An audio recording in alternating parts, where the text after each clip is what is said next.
आप सभी साथियों का स्वागत है एक बार फिर हमारे इस YouTube channel global Urdu coaching में।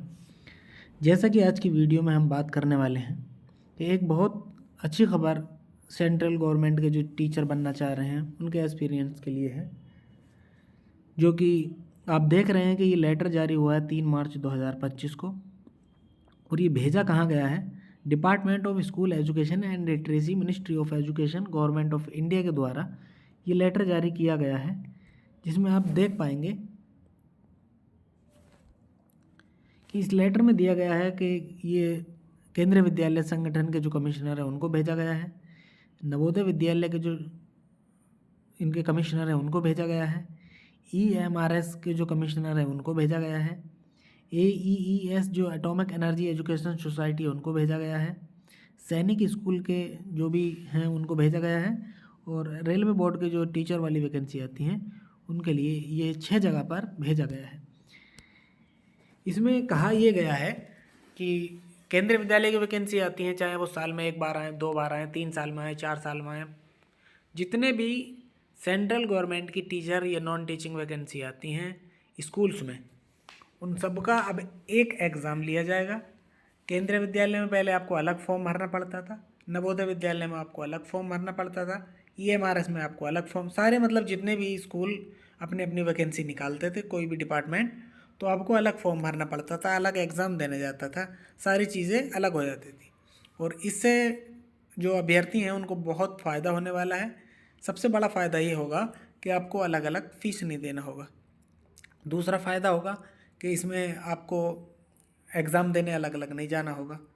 तीसरा होगा कि कुछ जगह सिलेबस चेंज था तो अलग अलग सिलेबस नहीं पढ़ना पड़ेगा।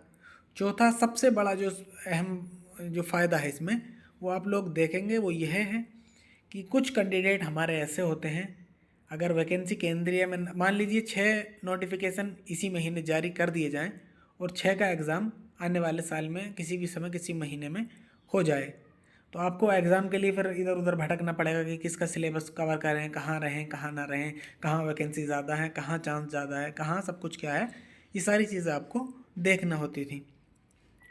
लेकिन अब इस नोटिफिकेशन के आने के बाद यदि ये चीज़ें लागू हो जाती हैं तो आपको सिलेबस कम पढ़ना पड़ेगा, एक ही सिलेबस में आपको 6 जगह टीचर बनने का मौका मिलेगा। और पिछली जो पॉइंट था मैं उसमें बताने के लिए भूल गया, तो सबसे बड़ा फ़ायदा जो है उसमें ये है कि 6 जैसे आप 6 जगह फॉर्म भरेंगे, 6 जगह भटकेंगे, 6 जगह एग्ज़ाम देंगे, लेकिन कुछ हमारे अभ्यर्थी ऐसे होते हैं जो 6 में से मान लीजिए एक से ज़्यादा जगह उनकी नौकरी लग जाती है और वो क्वालिफाई कर जाते हैं, एग्ज़ाम भी क्वालिफाई कर लेंगे, उसके बाद इंटरव्यू होगा, फाइनली सेलेक्ट भी हो जाते हैं। कुछ लोग ऐसे होते हैं, कुछ कैंडिडेट जो 6 के 6 जगह भी सिलेक्ट हो सकते हैं, कुछ ऐसे होंगे जो 5 जगह सिलेक्ट होंगे, कुछ ऐसे होंगे जो 4 जगह सिलेक्ट होंगे। मान लीजिए कोई TGT उर्दू या PGT उर्दू या TGT हिंदी या PGT हिंदी, किसी भी एक सब्जेक्ट का कोई टीचर 5 जगह सेलेक्ट हुआ है तो उसने अपनी एक सीट के अलावा 4 लोगों की सीटें ख़राब की हैं, यानी वहाँ पर 4 लोगों को और नौकरी मिल सकती थी। लेकिन अब एग्ज़ाम अलग अलग होता है, तभी ऐसा होता है। जब एग्ज़ाम एक जगह होगा, एक साथ बैठ के सबका एग्ज़ाम होगा, एक जगह वैकेंसी जोड़ के दी जाएंगी, प्रेफरेंस आपसे लिया जाएगा, तो फर्स्ट चॉइस आपकी नवोदय है, केंद्रीय है, EMRS है, रेलवे है, क्या है। तो जब एक साथ एग्ज़ाम होगा तो आपके पास ज़्यादा चांस होगा, आपके पास ज़्यादा वैकेंसी आएगी। जैसा समझा जाए कि केंद्रीय विद्यालय 10,000 वैकेंसी देती है, नवोदय विद्यालय 8,000 वैकेंसी देती है, 10,000 EMRS देती है, 1,000 रेलवे देती है, 5,000 सैनिक स्कूल देती है। तो अब आपको अलग अलग 10,000, 5,000, 3,000, 2,000 पे फॉर्म भरना था, अब एक साथ वैकेंसी आएंगी 50,000, जहाँ पर कट ऑफ कम रहेगी, आपको अलग अलग सिलेबस नहीं पढ़ना पड़ेगा, आपको अलग अलग एग्ज़ाम फॉर्म नहीं भरना पड़ेगा, आपको अलग अलग एग्ज़ाम की टेंशन नहीं लेनी होगी, आपको सीटें नहीं देखनी होंगी, कहाँ सीटें कम हैं, कहाँ भरें, कहाँ नहीं भरें। एक फॉर्म भरिए, कहीं ना कहीं आपको नौकरी मिल जाएगी। जो लोग 4-5 जगह, 3 जगह, एक जगह या एक से ज़्यादा रिज़ल्ट ले सकते थे, तो वो भी फ़ायदा हो जाएगा कि जिन लोगों का वेटिंग लिस्ट में आता था या फाइनल का टॉप में रह जाते थे, कुछ लोग ऐसे थे जिनका 1-2 नंबर कम है, तो ऐसे लोगों को फ़ायदा होगा। बहुत सारे फ़ायदे की बातें हैं जो इसमें आपको देखने को मिलेंगे। आप इसका सब्जेक्ट दे सकते हैं, harmonisation of all school run by central government and agencies registered, यानी जितने भी सेंट्रल गवर्नमेंट के स्कूल या एजेंसीज़ हैं जो स्कूल चलाते हैं उनको सबको एक जगह करके ये एग्ज़ाम कंडक्ट कराया जाएगा। सबकी वैकेंसी एक साथ दी जाएंगी। आप नीचे पढ़ सकते हैं वैकेंसी कौन कौन सी हैं वो इसमें दिया गया है। Current recruitment process of teacher, यानी टीजीटी हो, पीजीटी हो, पीआरटी हो, ये नॉन टीचिंग एग्ज़ाम भी हैं। जो अब तक वैकेंसी आ गई है उनसे इसका कोई लेना देना नहीं होगा। यदि सहमति बन जाती है तो एक साथ वैकेंसी आएंगी, चाहे वो नॉन टीचिंग हो या टीचिंग की हो, प्रिंसिपल हो या वाइस प्रिंसिपल हो, किसी भी तरीके का कोई भी एग्ज़ाम जो ये सारी एजेंसीज कराती हैं वो आपको सब एक साथ देखने को मिलेगा, जो कि हमारे लिए बहुत बड़ा फ़ायदा होने वाला है। अब इसी के साथ साथ केंद्रीय विद्यालय ने अपनी वैकेंसी दी हैं। जैसे कि उन्होंने दिया कि 15-16 हज़ार उनकी प्राइमरी में खाली हैं, 10,000 उनकी टीजीटी में खाली हैं। तो इन सारी चीज़ों को देखते हुए जो सेंट्रल गवर्नमेंट के एनवीएस हो या केवी हो, इन्होंने अपना आरआर यानी रिक्रूटमेंट जो रूल्स होते हैं उनमें भी बदलाव किया है। सबसे पहले जान लेते हैं क्या सिलेबस रहता है, क्या क्या रिक्रूटमेंट रूल्स इन्होंने चेंज किए हैं, कहाँ कहाँ बदलाव हुआ है, कहाँ कहाँ लोगों को प्रॉफिट हुआ है, कहाँ कहाँ उसका नुकसान होने वाला है। चलिए अगली स्लाइड पर चलते हैं और पूरे चेंजेस के बारे में हम बात करते हैं। जैसा कि आप देख पा रहे हैं ये केंद्रीय विद्यालय का ऑफिस मेमोरेंडम है जो 20 मार्च 2025 को अभी जल्दी जारी किया गया है। इसका सब्जेक्ट है रिक्रूटमेंट रूल, जिनको हम आरआर बोलते हैं, for teaching and non teaching post in KVS revised. यानी केवीएस ने अपने रिक्रूटमेंट जो रूल्स हैं टीचिंग के हो या नॉन टीचिंग हो उनको एक बार रिवाइज कर दिया है। कुछ चीज़ें इसमें आपको फ़ायदे वाली दिखी हैं, कुछ चीज़ें इसमें नुकसान वाली भी दिखी हैं। जैसे कि कहीं आप देखेंगे तो जो पहले लेडीज़ को 10 साल की एक्स्ट्रा छूट दी जाती थी उसकी जगह 5 साल कर दिया गया है। और बाकी सारी चीज़ें देखेंगे। आइए चलते हैं उसी पेज पर जहां हमको एज वाला रिलैक्सेशन देखने को मिलता है। सबसे पहले अगर देखा जाए तो ये पीजीटी का हमारा इन्होंने आरआर दिया है, जिसमें आप देख पाएंगे कि पीजीटी हिंदी की 1167 वैकेंसी हैं और पीजीटी इंग्लिश की 1311 वैकेंसी हैं 2024-25 के हिसाब से। अब इसमें कितने लोग काम कर रहे हैं, कितना ये इनको फिल करना है, जैसे ही नोटिफिकेशन आएगा उम्मीद करते हैं कि सबका नोटिफिकेशन एक साथ आएगा, कंबाइंड नोटिफिकेशन आएगा तो उसमें कैंडिडेट को बहुत फ़ायदा मिलेगा। जैसे कि आप देख रहे हैं कि ये ग्रुप बी के बराबर होता है इसमें क्लासिफिकेशन अगर इसका देखें तो, और लेवल पे इसमें 8वां लेवल पे होता है जिसका 47,600 बेसिक पे से स्टार्ट हो जाता है।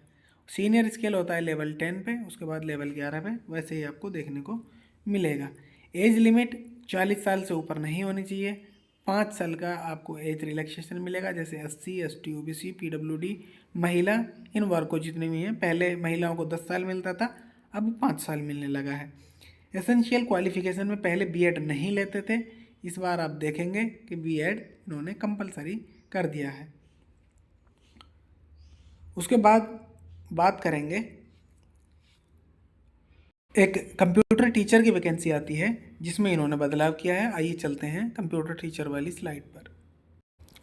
यह आप देख पा रहे हैं कि कंप्यूटर टीचर के लिए स्लाइड इन्होंने बनाई है पहले और अब में क्या क्या बदलाव आया है। जैसा कि आप देख पाएंगे कि पहले जो बीएड यहाँ पर ये नहीं मांगते थे, सीधा कंप्यूटर साइंस की जो क्वालिफिकेशन होती है उसी के आधार पर लेवल पे बाकी सारी चीज़ें वही हैं। 1196 वैकेंसी हैं। उसके अलावा जो मेन मुद्दा है इसका वो यहाँ पर आते हैं कि पहले बीएड नहीं होता था और इस बार बीएड इनको चाहिए कंपलसरी है।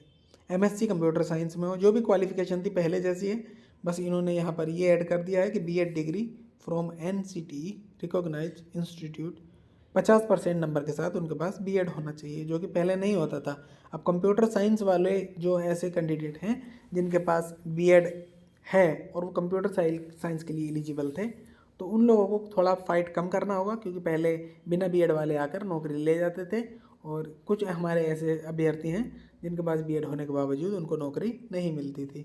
इसके बाद हम बात करें जो स्पेशल एजुकेटर हैं, जिनका आप देखेंगे कि हाई कोर्ट, सुप्रीम कोर्ट, सारे कोर्ट से बार बार उनको फटकार लगाई जाती है कि आपने वैकेंसी क्यों नहीं निकाली है स्पेशल एजुकेटर की। अब चाहे प्राइमरी हो, टीजीटी हो, जो भी कैटेगरी हो, उसमें कंप्यूटर टीचर के साथ साथ इनको अब स्पेशल एजुकेटर भर्ती करना होंगे। आइए अगली स्लाइड पर चलते हैं। इस स्लाइड में आप देखेंगे कि 493 वैकेंसी जो है इनके पास स्पेशल एजुकेटर के हैं, जिनका लेवल 7 ही रहेगा। पे मैट्रिक्स सेम वही है, बस इसके लिए जो इन्होंने एज वगैरह सब वही है। टीजीटी के लिए इस बार 35 साल एज रखी है, पीजीटी के लिए इन्होंने 40 साल एज रखी है और पीआरटी के लिए इन्होंने 30 साल एज रखी है। यानी कि अगर आप किसी भी कैटेगरी का लाभ नहीं लेंगे, कोई आपको आरक्षण नहीं मिलेगा एज रिलैक्सेशन में, तो आपकी यही एज रहेंगी 30, 35 और 40, प्राइमरी, टीजीटी और पीजीटी इस हिसाब से। अब इनके लिए स्पेशल एजुकेटर वालों के लिए स्पेशल बीएड जो होता है उसी के अंतर्गत इनको भर्ती कराया जाएगा। सारी चीज़ें इसमें आप देख सकते हैं और टोटल जो इनकी वैकेंसी है 493 है। अब डिपेंड करता है कि ये कितने लोगों की वैकेंसी यहाँ पर निकालेंगे। उसके बाद कुछ अहम बदलाव किए हैं इन्होंने प्रिंसिपल और वाइस प्रिंसिपल के लिए, जिसके बारे में आप इसको पढ़ सकते हैं क्योंकि वीडियो बहुत लंबा हो जाएगा और इसके लिए हमारे बहुत सारे अभ्यर्थी ऐसे हैं जिनको ये टाइम वेस्ट भी लगेगा, इसलिए हम इसके बारे में ज़्यादा बात नहीं करेंगे। पीडीएफ आपको टेलीग्राम और व्हाट्सएप दोनों जगह मिल जाएगी। ग्रुप हमारा ज्वाइन कर लीजिए, वीडियो के डिस्क्रिप्शन में लिंक दिया हुआ है, वहाँ से आप डाउनलोड करके सारी चीज़ें पढ़ सकते हैं। आइए अगली स्लाइड पर चलते हैं और देखते हैं कि इन्होंने क्या क्या बदलाव किए हैं। आगे बढ़ेंगे तो आप यहाँ से देखेंगे कि इधर सीरियल नंबर दिया हुआ है, कौन कौन सी पोस्ट के लिए यहाँ पर वैकेंसी देखने को मिलेंगी और इसकी डिटेल इस साइड में जैसे दिया गया है कि इस पेज पर है। आइए चलते हैं और देख लेते हैं एक बार इसको। जैसे स्टाफ कार ड्राइवर है, जूनियर कार ड्राइवर है स्पेशल ग्रेड का, स्टेनोग्राफर है, सीनियर सेक्रेटरीट असिस्टेंट है, जूनियर ट्रांसलेटर है, सेक्शन ऑफिसर है, प्राइवेट सेक्रेटरी है, सीनियर ट्रांसलेटर है। ये वो पोस्ट हैं जो हमारी नॉन टीचिंग के अंतर्गत आती हैं। कुछ जगह यहाँ पर भी बीएड मांगा गया है। नोटिफिकेशन जो आपका कंप्लीट है वो वेबसाइट पर भी मिल जाएगा और हमारे टेलीग्राम चैनल पर और व्हाट्सएप चैनल पर भी वो व्हाट्सएप ग्रुप में भी मिल जाएगा। वहाँ जाकर आप इसकी को डिटेल में पढ़ सकते हैं। हम वीडियो ज़्यादा लंबा करके कोई फ़ायदा नहीं है क्योंकि उसमें कुछ लोगों को चीज़ें अच्छी नहीं लगती हैं, इसलिए मैं यहाँ पर आपको सीरियल नंबर से दिखा रहा हूँ। आप देख सकते हैं कौन कौन सी पोस्ट इसमें आती हैं और यहाँ पर जैसे नॉन टीचिंग पोस्ट यहाँ से नीचे स्टार्ट हुई थी, उसके अलावा टीचिंग पोस्ट इससे ऊपर हैं। सारी पोस्ट के बारे में जानकारी है, किस पेज पर आपको इस चीज़ की डिटेल मिलेगी, पूरी डिटेल उसमें दी गई है।